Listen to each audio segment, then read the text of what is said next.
ابن ملجم کی زہر آلود ضربت کے بعد حضرت امیر المومنین علی علیہ السلام نے حسنین شریفین اور ان کے چاہنے والوں کے نام ایک وصیت فرمائی۔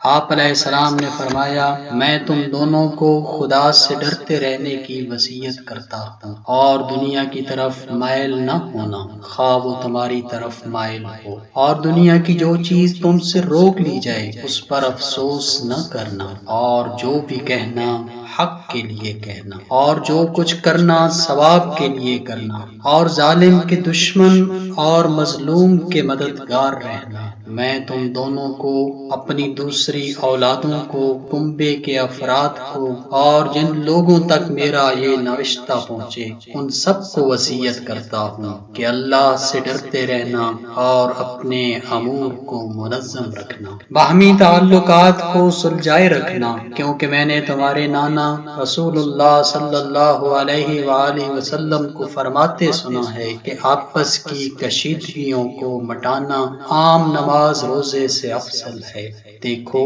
یتیموں کے بارے میں اللہ سے ڈرتے رہنا، ان پر فاقے کی نوبت نہ آئے اور تمہارے ہوتے ہوئے وہ برباد نہ ہوں۔ دیکھو، اپنے ہمسایوں کے بارے میں خدا سے ڈرتے رہنا، کیونکہ ان کے بارے میں تمہارے نبی نے برابر ہدایت کی ہے۔ آپ صلی اللہ علیہ وآلہ وسلم نے ان کے بارے میں اس قدر تاکید فرمائی کہ ہم یہ گمان کرنے لگے کہ آپ انہیں بھی وراثت میں حق دلائیں گے۔ اور قرآن کے بارے میں اللہ سے ڈرتے رہنا، کہیں ایسا نہ ہو کہ دوسرے اس پر عمل کرنے میں تم پر سبقت لے جائیں۔ نماز کے بارے میں اللہ سے ڈرنا، کیونکہ وہ تمہارے دین کا ستون ہے، اور اپنے رب کے گھر کے بارے میں خدا سے ڈرنا، جیتے جی اسے خالی نہ چھوڑنا، کیونکہ اگر یہ خالی چھوڑ دیا گیا تو پھر عذاب الہی سے مہلت نہ پاؤ گے۔ اپنے اموال،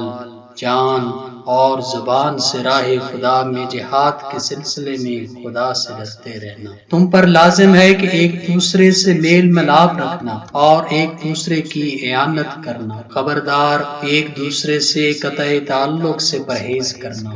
دیکھو، امر بالمعروف اور نہی عن المنکر کو ترک نہ کرنا، ورنہ بد کردار تم پر مسلط ہو جائیں گے، اور پھر اگر تم دعا مانگو گے تو وہ بھی قبول نہ ہوگی۔ اے عبد المطلب کے بیٹو، ایسا نہ ہو کہ تم امیر المومنین قتل ہو گئے، امیر المومنین قتل ہو گئے کہ نعرے لگاتے ہوئے مسلمانوں کے خون سے ہولی کھیلنے لگو۔ دیکھو، میرے بدلے میں صرف میرا قاتل ہی قتل کیا جائے، اور دیکھو اگر میں اس ضرب سے مر جاؤں تو تم اس ایک ضرب کے بدلے میں میرے قاتل کو ایک ہی ضرب لگانا، اور اس شخص کے ہاتھ پیر نہ کاٹنا، کیونکہ میں نے رسول اللہ صلی اللہ علیہ وآلہ وسلم کو فرماتے سنا ہے کہ خبردار کسی کے ہاتھ پیر نہ کاٹنا، خواہ وہ کاٹنے والا کتا ہی کیوں نہ ہو۔